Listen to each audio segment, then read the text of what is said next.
I don't know. They call me D, and in all my time watching football, I just keep hearing offense sells tickets, but defense wins games.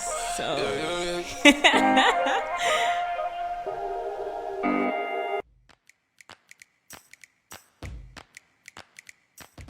welcome back to the podcast. My name is Adia if you do not know me, but you can just call me D. And this is the Defense Wins Games podcast, and we're back. The NFL is back, but we're back. I'm excited. You're excited.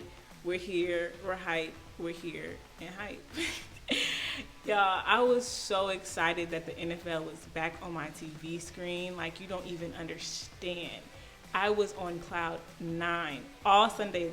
I was on cloud 9. Having the NFL back is so much fun.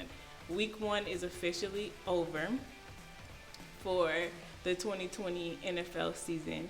I really could have done this earlier because I was trying to wait until Monday Night Football was over in case something happened.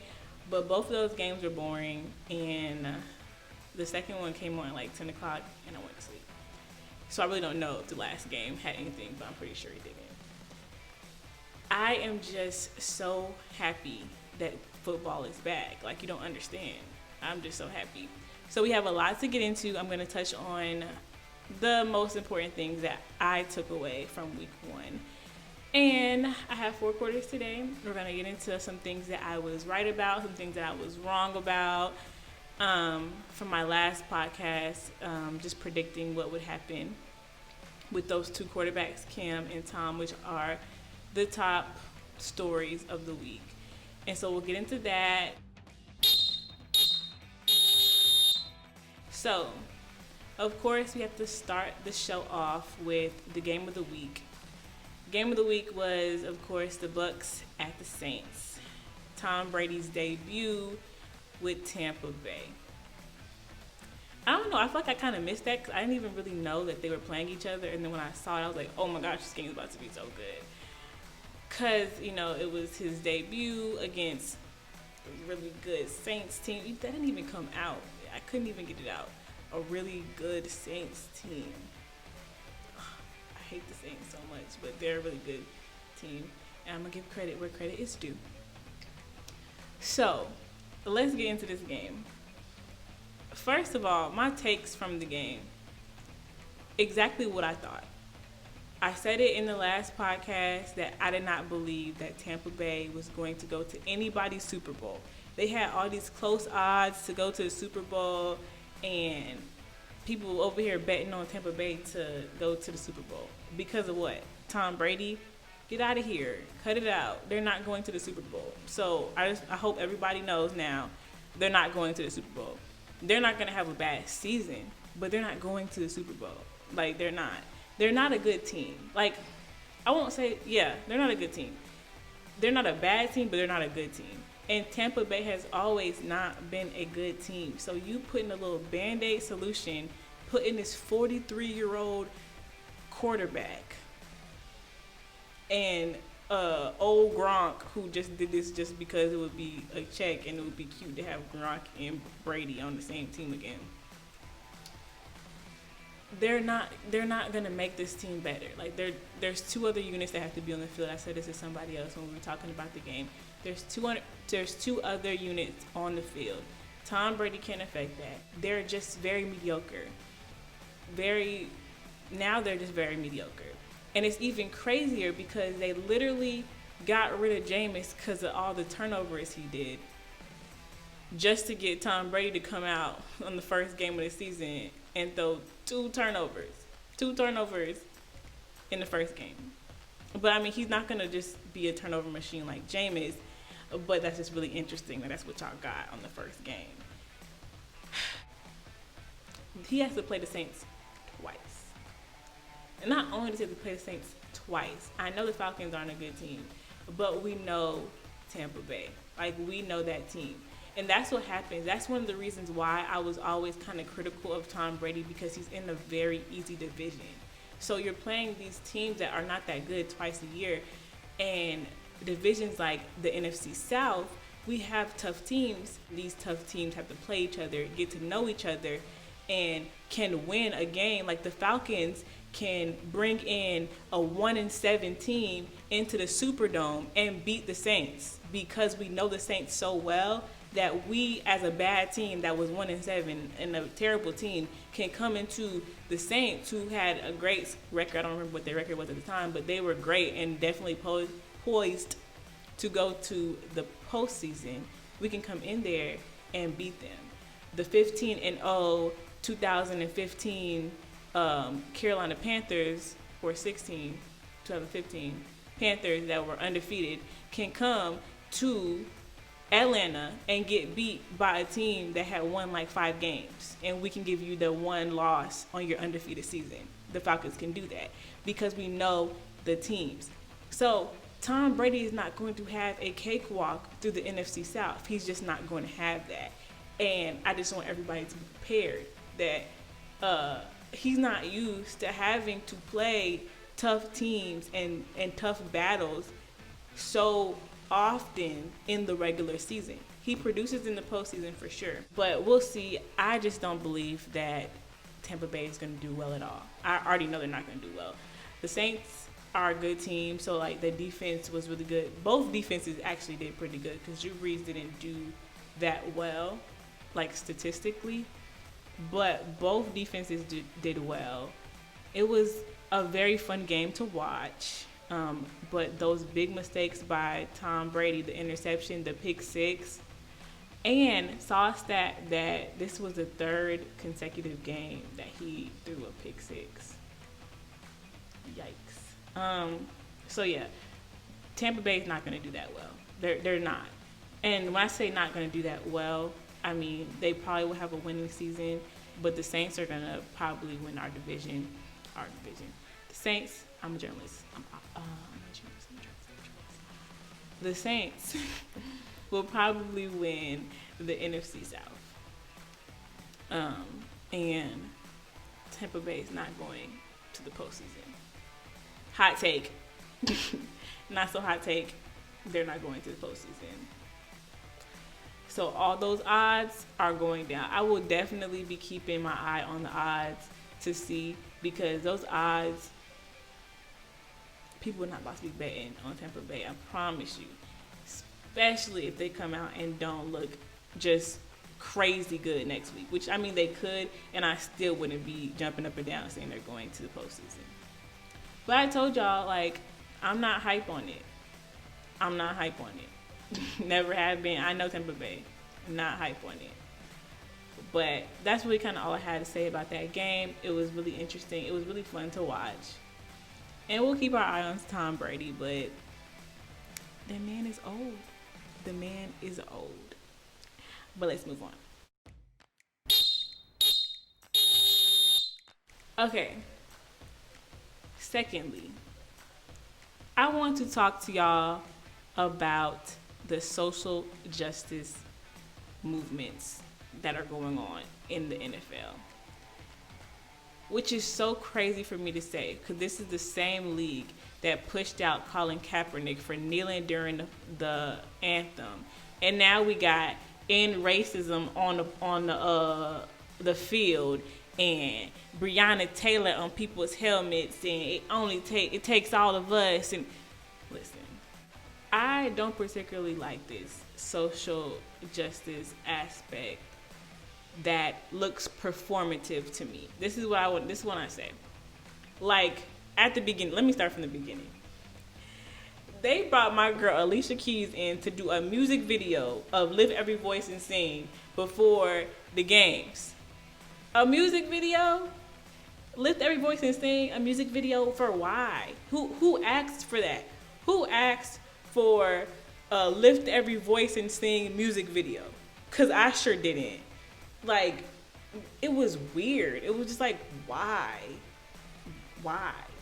And my take, again, my perspective, what I think, I don't think that demonstrations, social justice demonstrations, which is what they are, not really protests, but social justice protests, if you want to call them that, are supposed to go against the grain. It's not supposed to be cleared by the office of white men that run the league, which is what it is. Like now it just seems like the white men that run the NFL said, here, black people, Black Lives Matter. We'll put it on our shirts. We'll make the coaches say do something. We'll put it on the field. Let the grounds crew do this. And there, you're happy. We'll get a black singer.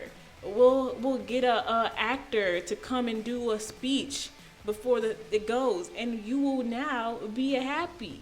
It's like, no, I wanted the players to kneel. It's just like, it just feels like they're handing it to us, and it doesn't give the same emphasis. It doesn't give the same effect that Colin Kaepernick gave us when he said, I don't care what these people think, I'm going to kneel. And if you ask me after, I will tell you the reason why I'm kneeling is because of injustices that are in our country. And I cannot stand for the flag because of injustices to people who look like me. So I will kneel. Nobody told him to do it. Like, nobody in the league said that's okay. They were saying it wasn't. It was bringing discussion. Now I feel like it doesn't bring discussion because it's just a part of what happens. Like now it's just like, okay, there's something on the field that says end racism. There are shirts that these players wear. Like it seems so fake to me. I didn't like it. I felt uncomfortable sometimes. Like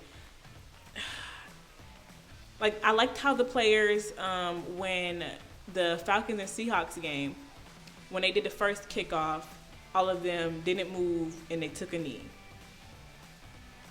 I like that. That's cool. But like everything else just seems so, here, the league says we're going to now make the field say end racism. And our slogan this year is it takes all of us. It just seems stiff and gross and not authentic enough to really affect change. And I don't really like it. As a black woman, me personally, I felt like it was just like, here you go. Like now we got Tom Brady who had a MAGA hat in his locker for the past, who had a MAGA hat in his locker like 4 years ago. Now he got Breonna Taylor, or it takes all of us, or end racism, or whatever he has on the back of his helmet. Not saying that his views are like the president's, but I'm just saying like now everybody is doing it and you can't tell what's authentic and what's not. You know what I'm saying?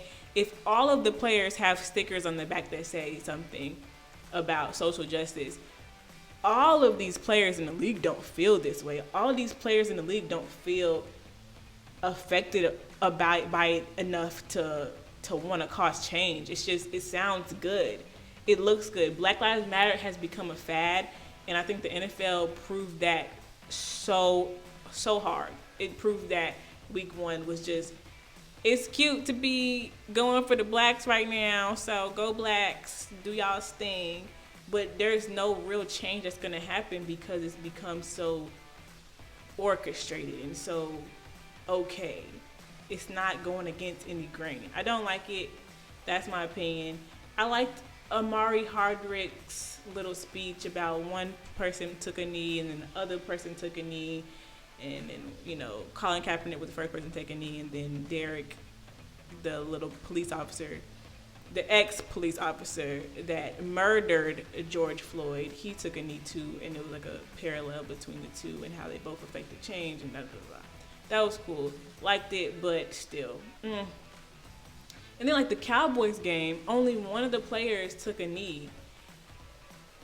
And don't even get me started because Jerry Jones and Dak Prescott and what they think about the kneeling 4 years ago, as opposed to now we all, yes, Black Lives Matter.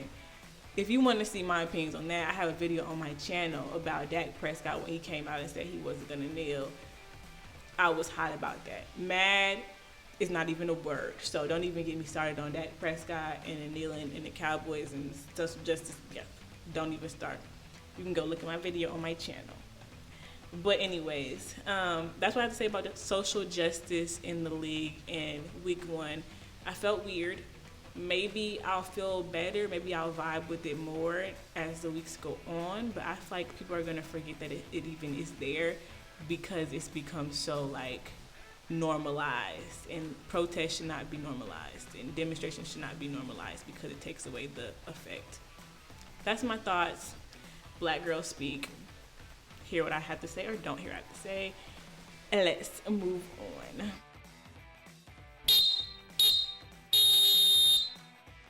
Thirdly, I want to talk about Cameron Jarrell Newton. I'm gonna always say his full name just because I know it and I love him. So I didn't watch the Cam game or the Patriots game because it was on the same time as the Falcons as we lost to the Seahawks. Go Falcons. But I did watch a lot of highlights and I did listen to commentary. And this is just my opinion on Cam, not really the game and what happened through that, more of what I think about Cam. And this, I'm going to get into where I was right and where I was wrong. But before that, Cam did great, which is great. I love him. So I'm so proud of him, so happy for him that he had a great first week. But it just gives me the perspective that the Patriots are a system. Anybody who can throw a ball is going to do well in the Patriot system. Hot take, take it what you want, take it, listen. You may not think it right now, but flow with me. Everyone who can throw a football will do well in that Patriots system. It's well coached, a good defense, easy schedule. They played the Dolphins. So let's not get too hyped, Patriots fan. You play the Dolphins. They have an easy schedule, an easy division, a great coach, a great system. You're going to do well every time. I will say they have a new style because now he's running it, and I'm not really hype on him running because that's what got him hurt in the first place. Don't throw your body. He can't help his natural gifts and what he naturally wants to go to, and that's just throwing his huge body around. But I'm just I was cringing Cam, you're going to get ran over again and be hurt again. And then the Patriots got to have Jarrett Stidham to come in there and do terrible. I'm not a Jarrett Stidham fan, if you didn't know. I'm not a Jarrett Stidham fan. He's going to do terrible for the Patriots. I think Bill Belichick thinks that Jarrett Stidham's going to be another Tom Brady that you find really low in the draft and you can just make him be great. Which, like I said before, it's a system. So he might do okay in the system. He's just not a great quarterback. He might do okay, but he's not going to do great. He's not going to do Patriot level good. But yeah, Cam,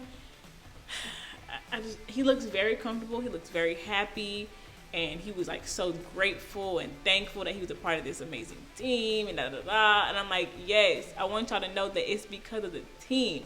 The Panthers kind of what did he say in the little video? They gave up on him. They were he's not worth it. He's not going to do good. He's hurt. He's damaged goods, all that stuff. And then he had a great week one. But it's because of the Patriots system. Everybody was tweeting I know all these teams are mad they didn't get Cam. He wouldn't have done as well if he wasn't at the Patriots. Hot take. He wouldn't have done as good week one if he wasn't with the Patriots. They're a system. And he did 15. He ran the ball 15 times. He had 75 yards. He's not going to run like that every time. Defenses are not going to let him burn them like that. But then again, they play bad teams, so. But, yeah, I don't know. So, let me get into where I was wrong, where I was right. I think I'm wrong about Cam being super black in this system and it being weird. I'm wrong about that. Cam's not going to go against the grain. And like I said before, the social justice is not going to go against the grain this year either. Nobody's going to probably make anybody feel uncomfortable because the league is doing it for them, which is not a good means, but the league is doing it for them. So I don't think that Cam being super black is going to affect anything with the Patriots. I was wrong about that. That's not gonna happen. I was right about how I think that the Patriots are gonna have a better season than Tampa Bay. I said that I thought that Tom would have a better statistical year and Cam would have a better record. Still believe that, holding true to that. We'll come back to that at the end of the season and see if those stats are better. I think Tom Brady's still going to have better stats than Cam. Cam's going to do well, probably going to go to the postseason. And I was right. And that's what I think in the first week. But you know, it's the first week, and we'll get into that in the next quarter. We have made it to the fourth quarter. In this fourth quarter, I just want to wrap some things up and let you know that I understand that it's only the first week. It's only week one. They had no postseason. I mean, not postseason. They had no preseason games. It had to just jump into it. So these games are really like preseason games. That's why some of them look a little rusty. They didn't really have OTAs. It was like virtual, and they didn't have much practice with each other. So we have to remember that everything we see right now is just them trying to put things together, especially with Tom Brady, because those are new players. So he's definitely going to get better as the year goes on. He's definitely going to get better, and he's going to vibe more with Mike Evans, who is number one receiver. And I guess Gronk is going to brush the dust off too, because he's old and dusty. And, you know, maybe Gronk will get incorporated in some stuff too. Cam also, he's going to start vibing with whatever receivers he could possibly drum up to do something for him for the Patriots. And they're going to get better. So everybody needs to understand that this is not what it's going to look like. This is really preseason games right now. Like, it's like practice in preseason right now, but it has to be real games.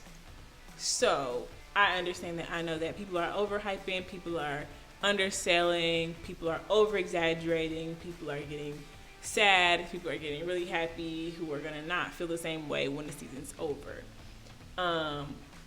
And I believe that. I know that. I think that one of the most important things to me that I took away was the social justice, because as a black woman, I think really hard and long about this social justice, and I was very excited and interested to see the social justice demonstrations that were done, and I was a little disappointed. So I already talked about it enough, but I just feel like that is the most interesting thing, because the story is not going to be there. So there's not going to be that many stories about it, and I'm kind of upset. I did do a story saying that people were going to, you know, it's going to be less NFL bets, less people wagering on the NFL, because less people are watching the NFL because of social justice, because they're not for it. I think that's going to change. People are going to start watching it again because they see how watered down it is.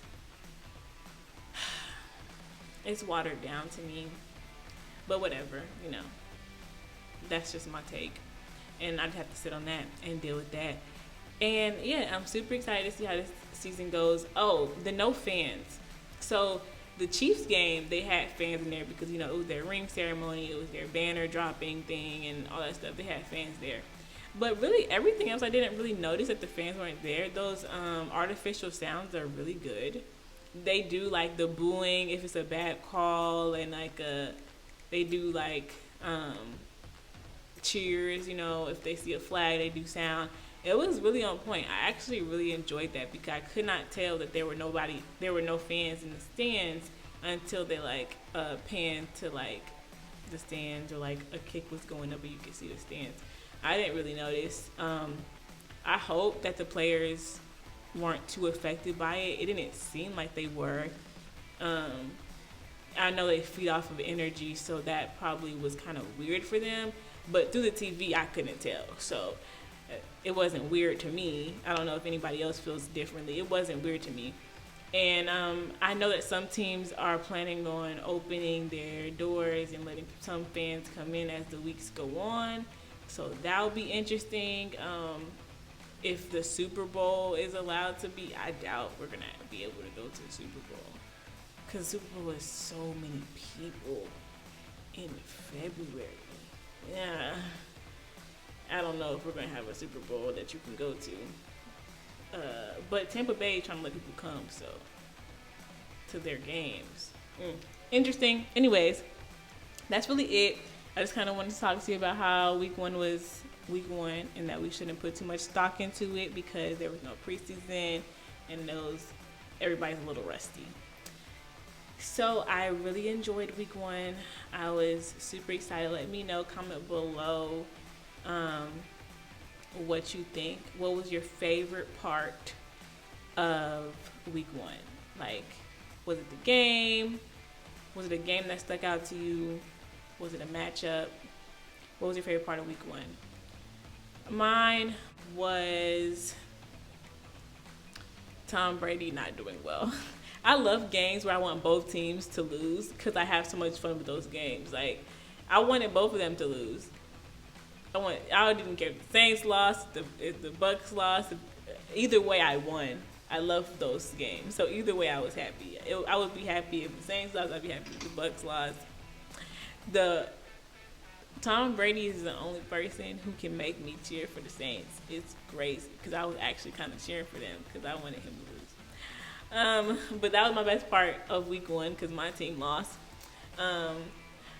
I'm doing fantasy football this year, so I'm really into a lot of different games just because of who I have on my fantasy team. So yeah, comment below if you have a fantasy team. And if you did well in week one. I lost week one, but it's okay. We're going to bounce back and have a better year, a better season, a better week. Get it right. Anyways, thank you for watching. I love you all so much, and I will catch you on the next podcast.